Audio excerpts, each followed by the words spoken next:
Welcome संकल्प of excellence academy. संकल्प of excellence academy में आपका स्वागत है। तो दोस्तों, आज बात करेंगे हम गणित में। गणित 3 प्रकार से हमने डिवाइड किए हैं, जिसमें एक आता है रेखांकित, बीजगणित और रैखिक।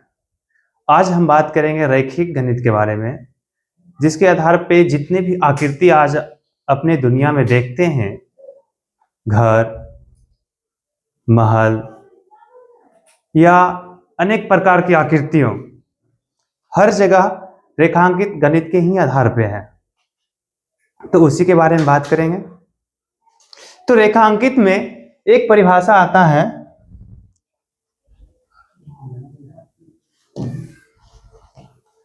पहला, जिसको हम कहते हैं बिंदु।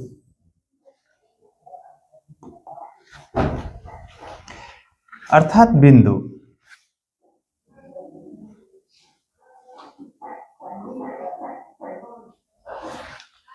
ये बिंदु क्या है? बिंदु की परिभाषा क्या है? लिखा तो कहीं नहीं मिलेगा, लेकिन आप जानते हैं कि क्षेत्रफल की न्यूनतम इकाई बिंदु कहलाती है। अर्थात किसी भी क्षेत्र में कोई भी एक न्यूनतम इकाई क्या कहलाती है? बिंदु कहलाती है। हम यदि बिंदु की मान देखें तो भारत की, यदि पूरे भारत के यदि बिंदु बताएं तो आप जानते हैं दिल्ली को बोला जाता है। यदि बिहार की बात करें तो पटना बिंदु बोला जाता है। क्या बिंदु का मतलब छोटा? नहीं, बिंदु का मतलब ही होता है छोटी इकाई। जैसे हम बिहार बेगूसराय से हैं, तो बेगूसराय की बिंदु खुद बेगूसराय एक स्थान है। तो बिंदु क्या है? क्षेत्रफल की न्यूनतम इकाई बिंदु है। लेकिन बिंदु के बाद यदि आगे बढ़ते हैं तो अनेक बिंदु, जिसको अनंत हम बिंदु बोल सकते हैं, अनंत बिंदु मिलकर एक रेखा का निर्माण करती है। क्या करते हैं बाबू? रेखा का निर्माण। अर्थात जैसे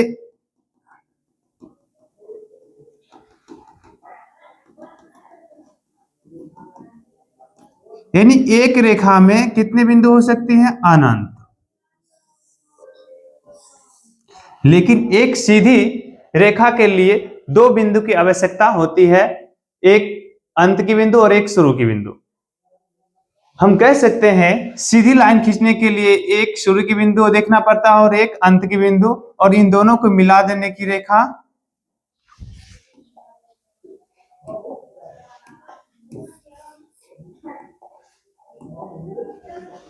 इन दोनों बिंदु को यदि हम मिला देते तो इसे हम रेखा कहते हैं, और ये सीधी रेखा होती है। रेखा से आपको पता होगा कि इसमें एक डिग्री भी मान आता है। डिग्री अर्थात एक बिंदु को 360 डिग्री के रूप से जानते हैं हम। ये कोई खोज नहीं है, इसको मान रखा गया है, क्योंकि 360 को यदि हम देखते हैं तो 360 की आधा हम करते हैं तो 180 होता है।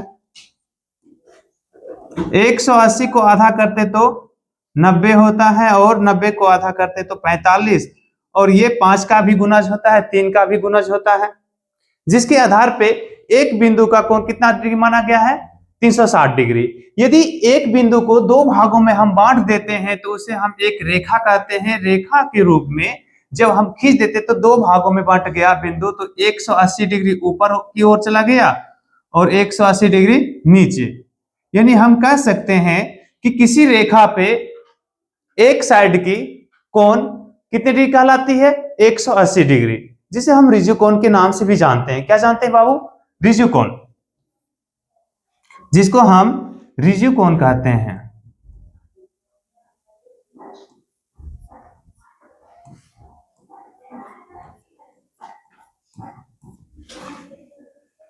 ऋजु कोण कहते हैं। अब एक रेखा तो आप जान गए कि किसी भी एक रेखा के एक साइड का कोण कितना डिग्री का हो गया? 180 डिग्री, जिसे हम ऋजु कोण कहते हैं। अब यहां बात करते हैं कि क्या एक रेखा के बाद अन्य रेखा खींची जाती है? ऐसे तो 2 रेखा के मिलने से ही कोण बनता है, लेकिन हमने क्या बताया? एक बिंदु को 360 डिग्री में रखा गया और जब उसको 2 भागों में बांट दिया गया तो 180 180 हो गया। और उसी रेखा को यदि एक दूसरी रेखा से 4 बराबर भागों में बांटता है तो वहां पे चार कोण का निर्माण करता है, जिसे हम समकोण बोलते हैं। क्या बोलते हैं? समकोण, जिसमें हर एक एंगल 90 डिग्री का होता है।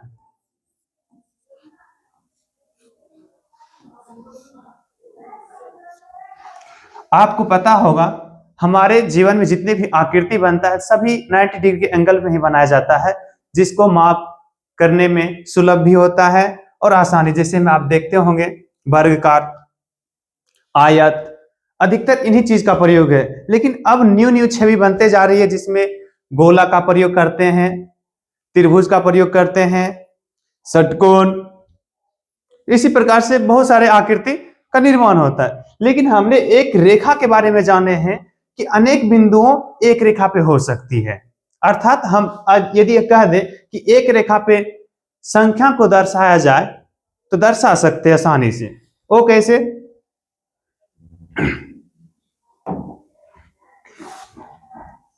ये रेखा है।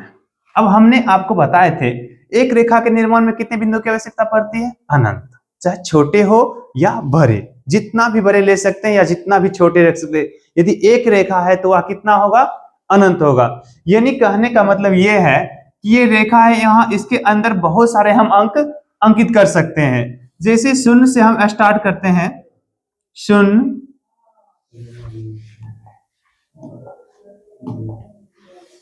1, 2, 3, 4, 5, 6, 7, 8। इसी प्रकार रेखा कभी भी अंकित नहीं किया जा सकता, इसलिए इसमें हमेशा तीर का निशान अर्थात एरो का निशान होना आवश्यक है। इसलिए क्योंकि रेखा को बांध नहीं सकते हैं, वो अनंत दूरी तक जा सकती है, इसलिए हम कभी भी रेखा को यदि खींचते हैं तो इस प्रकार से हम उसकी दूरदर्शिता को दर्शाएंगे। लेकिन देखना हमें कहां तक है, इसलिए उसको आगे पीछे या मार्क लगा सकते हैं कि यहीं तक हमको दिखना है। रेखा तो अनंत जा सकती है, लेकिन देखना हमें कहां तक है ये वहां पे मार्क लगाना है। अर्थात रेखा की रचना इस तरह से शुद्ध होता है। अब देखिए ये 0 से आगे तो बढ़ा तो हमने प्लस में लिखते गए, और यही रेखा ऋणात्मक को भी दर्शाता है, जिसे आप पूर्णांक संख्या में पढ़े हैं।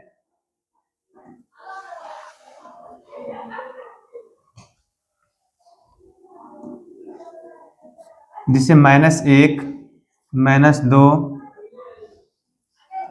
-3, -4, -5, -6, -7, इसी प्रकार से हम 8 तक लिख देंगे। -8,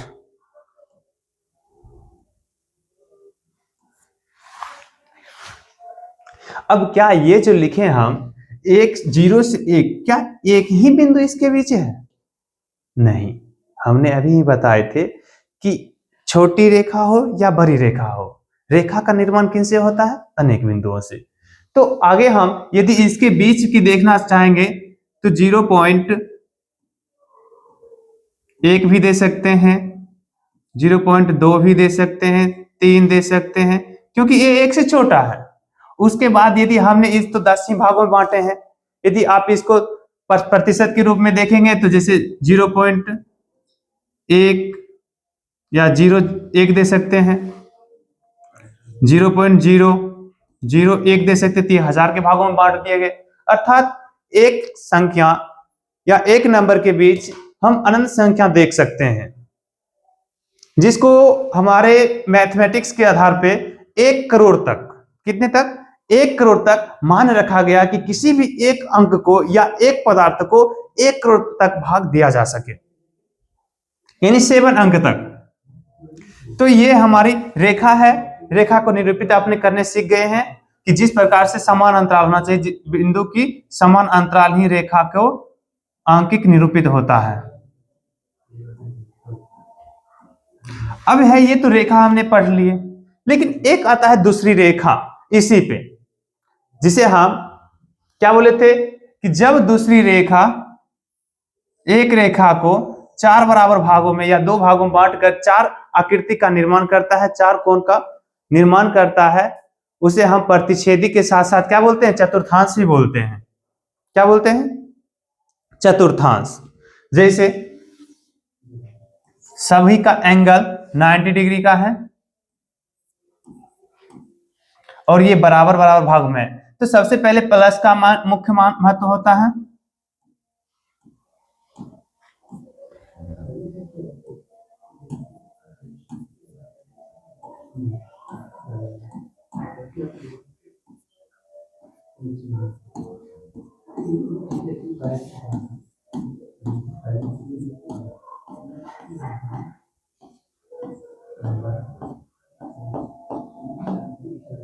लेकिन ये याद रखिएगा, रेखा में कभी भी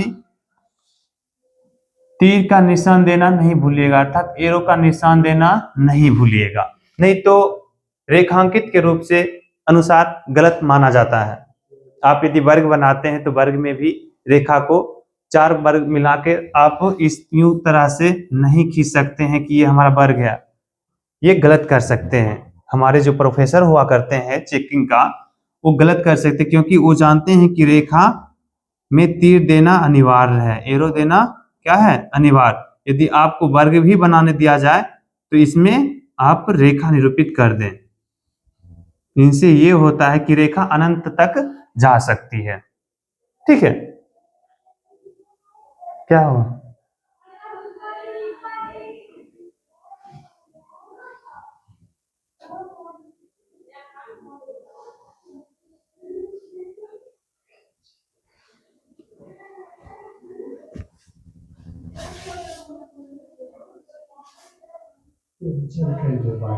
आप कभी भी एरो का निशान देना मत भूलिएगा, किसी भी आकृति में त्रिभुज हो, वर्ग हो या षटकोण हो, कुछ भी बनाइएगा तो रेखा में क्या होना चाहिए, ये मार्क, ये आपको कोई नहीं बताएगा। ठीक है, तो आगे हम बताते हैं। चलिए, ये तो समझ गए, लेकिन ये कुछ परिचय दे देते हैं आपको जो 10th में पढ़ते हैं। जैसे चतुर्थांश बोलते हैं, देखिए ये प्लस प्लस का चिन्ह जो आता है, ये हम x से निरूपित कर लेते हैं इसको, जिसको हम x अक्ष बोलते हैं। इसका नाम कौन सा है, x अक्ष, और इसे हम y अक्ष बोलते हैं।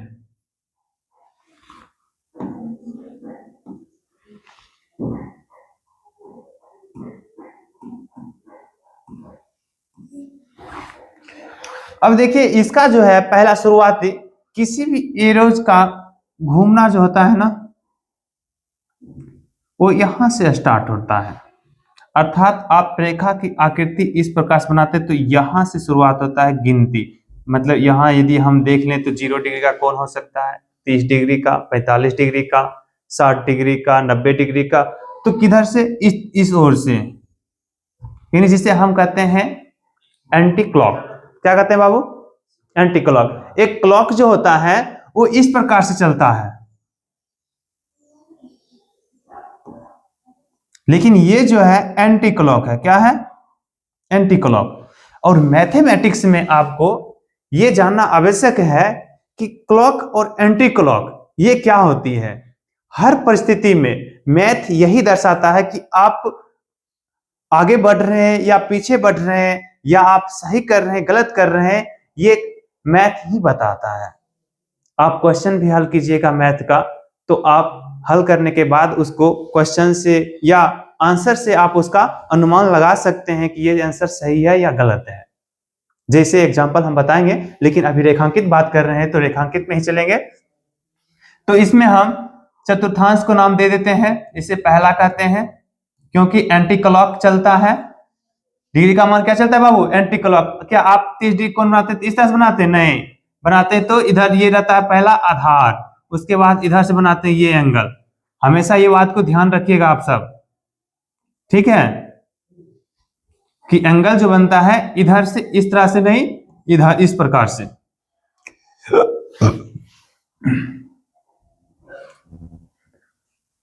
तो एंगल में हम ये बता रहे थे, पहला आ गया, जब ये पहला तो ये आ गया हमारा दूसरा,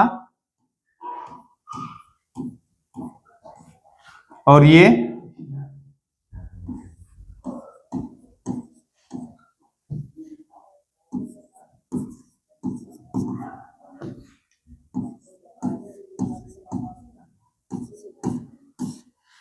तीसरा और ये चौथा, यानी पहला, दूसरा, तीसरा और चौथा। ये बांटे क्या चीज के आधार पे? एंटी क्लॉक के आधार पे। अधिक बच्चों को ये पता नहीं रहता कि पहला में है या दूसरा है, तीसरा है या चौथा है। एंटी क्लॉक का मतलब घड़ी के विपरीत दिशा।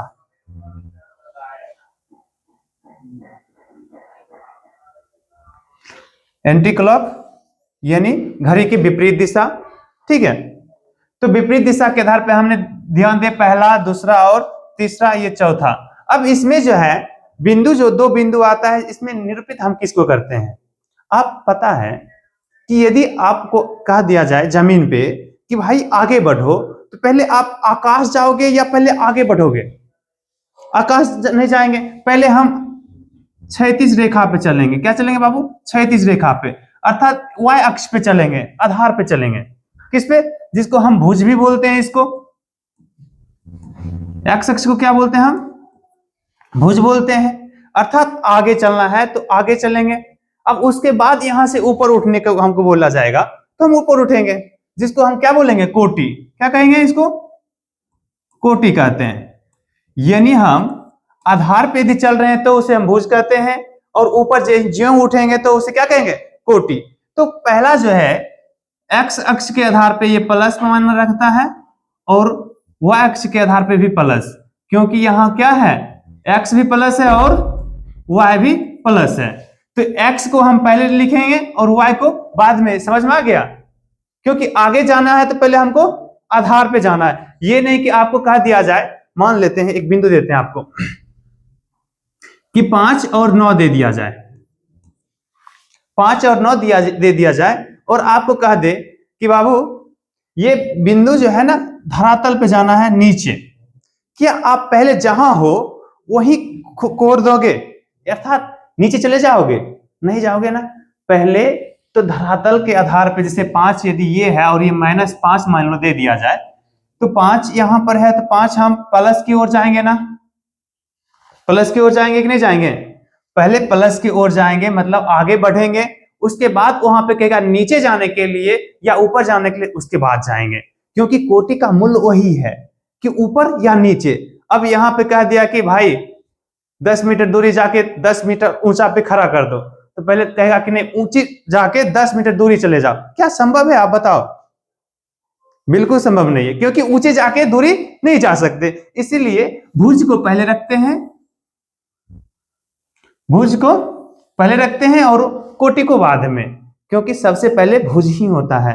कहीं ऊपर जाना है या नीचे जाना है तो पहले आधार पे चलेंगे, उसके बाद कोटि पे, ठीक है।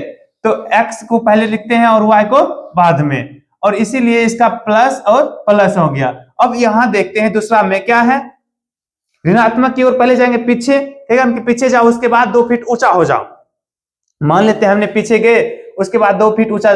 क्या यदि कह दे हमको आप 2 फीट ऊंचा हो जाए उसके बाद पीछे जाइए, कैसे पीछे जा पाइएगा? संभव ही नहीं है ना। देख लड़का, तू बहुत होशियार बनता है, कहते हैं बार बार, बीच में टोकरा मत दिया कर,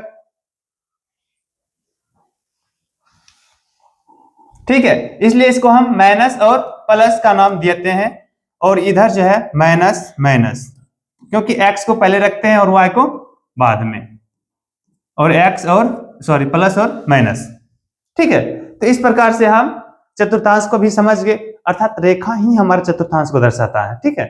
अब आगे बढ़ते हैं।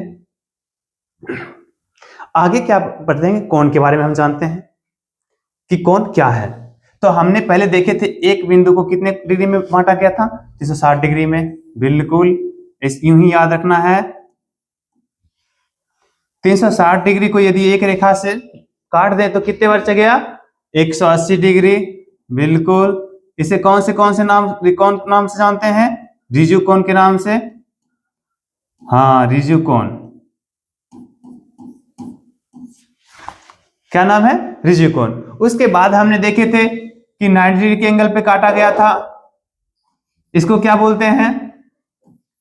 समकोण बोलते हैं।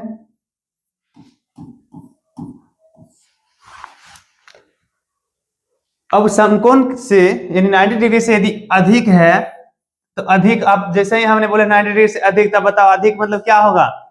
तुम सब कितना समझदार है। अधिक कौन, बिल्कुल सही बात। ऐसे ही जवाब देते रहेगा बच्चे। तो कितना दे, 90 डिग्री से अधिक 110 दे सकते हैं, बिल्कुल दे सकते हैं 110 मान दिए, लेकिन 90 से अधिक होना चाहिए। कितना, 90 से अधिक। और उसके बाद यदि 90 से कम रहेगा तो 90 से कम रहेगा तो क्या होगा रे, बोलो जी। 90 से यदि कम रहेगा तो क्या रहेगा, न्यून कोण रहेगा। 90 से कम दे देते हैं, 0 से बड़ा, 1 मिनट। अरे यही, इसीलिए तो डिजिटल बोर्ड नहीं लेना चाहिए, पहले चलाना चाहिए क्या।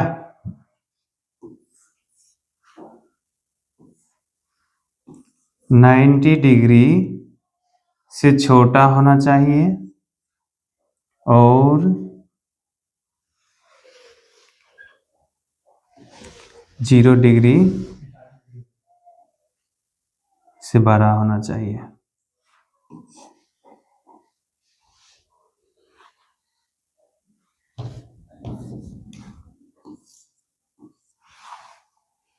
और ये 90 डिग्री के समान, और ये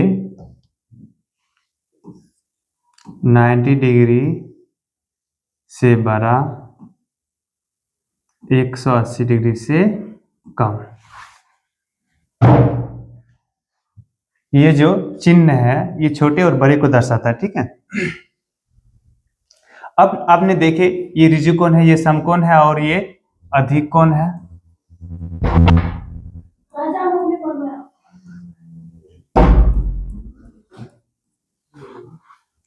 ये न्यून कोण है, ठीक है। अब यहां जो है आपने कोण के बारे में जान गए कि कोण 4 प्रकार के हमने रखे हैं। एक ऋजु कोण, समकोण, अधिक कोण, न्यून कोण। अब एक आता है पूरक और संपूरक।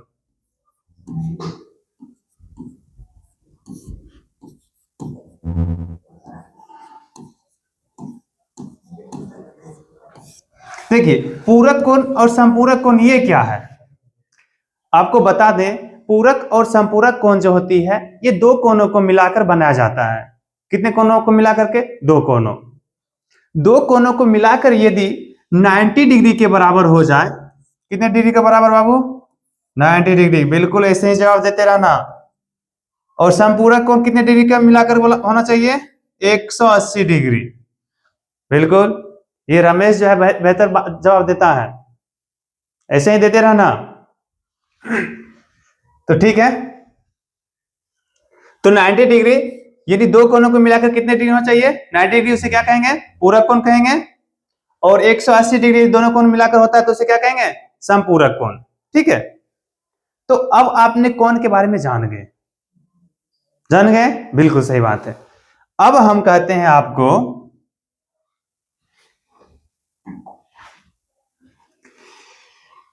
कि एक रेखा, ध्यान से सुनिएगा, एक रेखा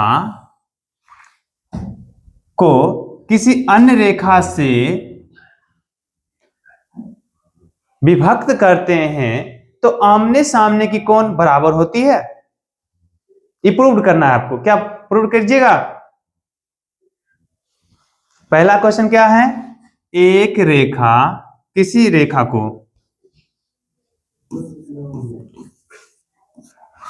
लड़का कमेंट सही करो। देखो गोलू कुमार, तुमको बोला करवा देंगे, इसीलिए पढ़ाई पे ध्यान दिया करो। तुम पढ़ने वाला है,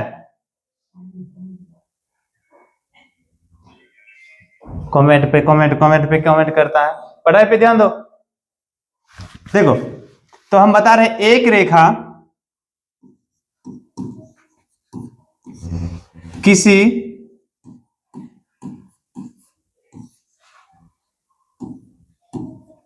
अन्य रेखा को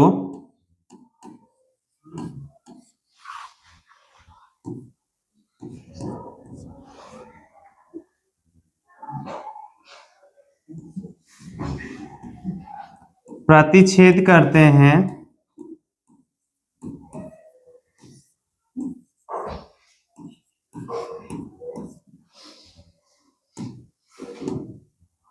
तो आमने सामने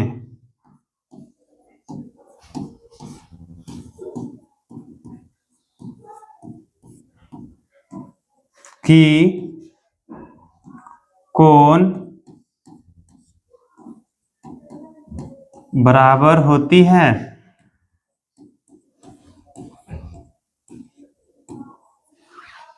बताओ जी, यदि ए बी एक मान लो रेखा है, किसी अन्य रेखा को विभक्त कर रहा है यानी सी डी, तो क्या आमने सामने का कोण बराबर है? ये प्रूव्ड करने की बात आता है। प्रूव्ड कर सकते हो? हाँ ठीक है, बिल्कुल कर सकते हो, बिल्कुल तुम पढ़े हो तो कर सकते हो। हाँ यूं ही जवाब देते रहना। और तुम जी, क्या आमने सामने कौन बराबर होता है? अरे देखने से क्या पता चलता है कि बराबर है? हाँ मानते हैं, ये देखने से तुमको पता चल रहा है। जैसे मान लोगे कि भैया हमको देखने में बराबर लग रहा है। नहीं, ये मैथ है, मैथ में प्रूव करना अनिवार्य है। अब आपको दिखाएंगे कैसे प्रूव करते हैं। देखो, इसको हम पहले ऊपर कर लेते हैं, ठीक है? ये क्वेश्चन आपका ऊपर कर देते हैं हम।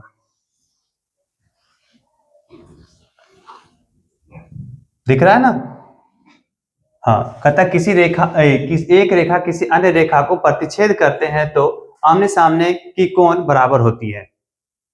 अब देखिए, मान लेते हैं ए भी एक रेखा है, सी डी भी एक रेखा है, जो एक दूसरे को प्रतिच्छेद करता है। ठीक है, प्रतिच्छेद करता है। अब आमने सामने मान लेते हैं ये कोण है ओ बिंदु पे, ये ओ बिंदु प्रतिच्छेद कर रहा है। यहाँ पे मान दिया नहीं गया कौन से बिंदु पे, तो हम रचना कर सकते हैं कि माना कि ए बी एक रेखा है जिसमें बीसी रेखा को ओ बिंदु पे प्रतिच्छेद करती है। ऐ लड़का, प्रूव कर रहे हैं, थोड़ा धैर्य रखो। हाँ यूट्यूब है, बिल्कुल सही बात है, तो ऐसे आएगा चल देगा। बाबू मैथ है, मैथ मैथ देखते ही तुम्हारा पसीना छूट जाता है, तुम कहता है कि हम हल कर लेंगे, बहुत टाइम ले रहे हैं। ध्यान दो पढ़ने पे, फिर भला करवा देंगे, कह देते हैं।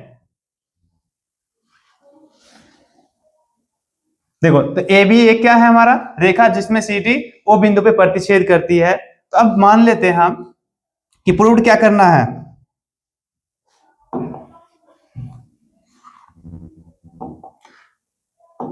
प्रूव्ड करना। देखो लिख दे, हल ही लिख देते लोग, तो भी क्या सोचेगा। ए बी एक रेखा है, इतना तो आपको पता है ना? हाँ, जो दूसरी रेखा या अन्य रेखा लिख सकते हैं, जो अन्य रेखा सी डी को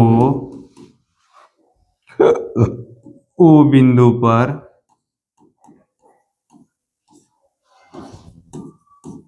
प्रतिच्छेद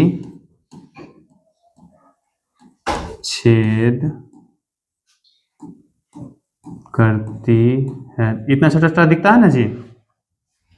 हाँ कमेंट करते रहना, क्योंकि हमारे सामने बच्चा नहीं है एक भी। क्या ए भी एक रेखा है जो अन्य रेखा सी डी को ओ बिंदु पे प्रतिच्छेद करती है, तो साबित करना है, तो साबित करना है कोण। देखो, कोण को हमेशा बीच में रखना पड़ता है, इसलिए कोण ए ओ सी बराबर कोण बी ओ डी होगा। यही प्रूव करना है ना बाबू? लड़का क्या है ये, बैठ के आराम से पढ़ रे। यूट्यूब पे हम देखने जाते तुमको पढ़ाई करता है कि नहीं करता है। बाद में देखना, ठीक है, डबल गुना करके देख लेना, इतना ही धीरे पढ़ाएंगे, मैथ है बाबू, समझा करो। दूसरा, कोण BOC बराबर कोण AOD, ये आपको प्रूव करना है, ठीक है। तो अब आपको हमने जो बताए थे वो थ्योरम याद होना चाहिए कि हमने बताए आपको क्या थे।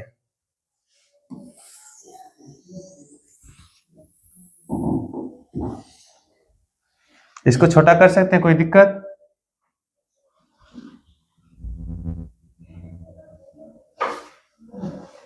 देख बाबू, दिखता नहीं है, कोई बात नहीं, हमने छोटा करके रखे हैं, ठीक है। देखो, उसके बाद जो करता है, अब आपको जो हम थ्योरम बताए थे कि मान लेते हैं AB रेखा पर, या परमाणु या रचना कुछ भी लिखते हैं, परमाणु लिख सकते हैं, AB रेखा पर आप देख सकते हैं यहां पे कि AB एक रेखा पर लिख सकते हैं कोण AO प्लस कोण AOC प्लस कोण AOC प्लस कोण BOC, कोण BOC बराबर 180 डिग्री होता है जी, बोलो। हाँ, अभी नहीं बताए थे, एक रेखा पे 180 डिग्री कोण बनता है, फिर भूलता कैसे है? अरे तुम कमेंट पे करने पर रहता है हमेशा, पढ़ाई तो कैसे करता है, देखा करो। इसे हम समीकरण 1 मान सकते हैं। देखो, यदि एक बी पे हमने मान लिए कोण AOC प्लस कोण BOC 180 डिग्री, माने नहीं है, वास्तव में ये रिजु कोण था, ठीक है, लिख देते ले रिजु कोण, ज्यादा हम नहीं मानते, ठीक है। उसके बाद देखो कोण CD, रेखा CD पे लेते हैं, पुनः रेखा CD पे, CD रेखा पर देखो, ये CD रेखा है, तो यदि हम देखेंगे कोण COB, कोण COB प्लस, अब ये कोण ले रहे हैं तो ये दोनों कोण लेंगे ना हम जी,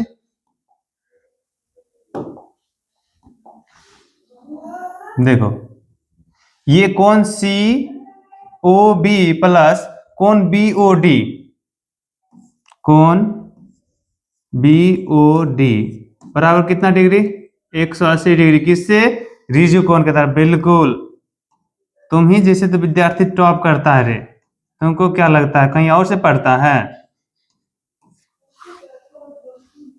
हाँ चलो ठीक है, ये क्या है हमारा रिजु कोण, समीकरण 2 ले सकते हैं।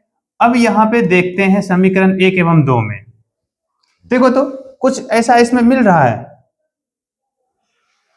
अरे हमने क्या लिख लिए, AOC BOC, अच्छा, तब तुमको डाउट हो रहा था, नहीं ये BOC लिखे या COB लिखे तो भी समान ही है, ठीक है, ऐसी बात नहीं है, इसे हम B भी लिख सकते हैं और OC भी लिख सकते हैं, ठीक है, प्रूव करने में कोई दिक्कत नहीं होगा, ठीक है।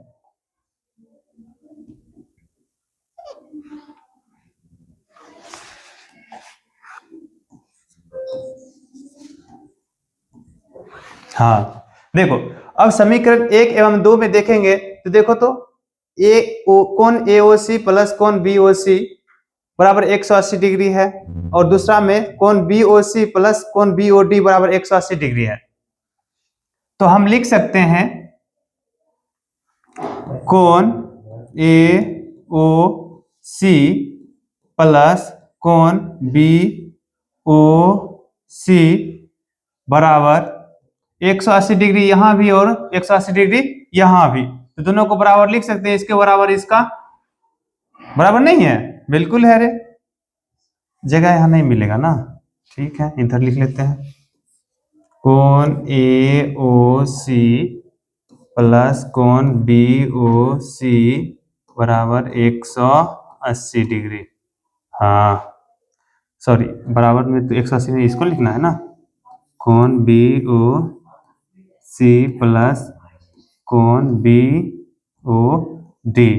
अब देखो ये जो है दशम वर्ग में एक ही इंपॉर्टेंट चीज है, बराबर के इस साइड उस साइड करना नियम। आपको पता है ना, ये प्लस में है और ये भी प्लस में, बराबर के इस साइड आएगा तो माइनस में आएगा, तो ये दोनों खत्म कर सकते हैं, से कर सकते हैं जी। हाँ बिल्कुल कर सकते हैं। और उसके बाद ये लिख सकते हैं कोण ए ओ सी बराबर कोण बी ओ डी। देखो तो यही प्रूव करना था, कोण ए ओ सी बराबर कोण बी ओ डी।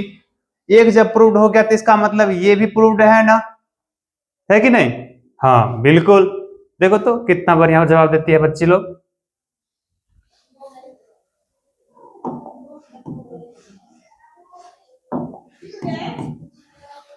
ठीक है, तो ये हमारे क्या हो गया, प्रूव्ड।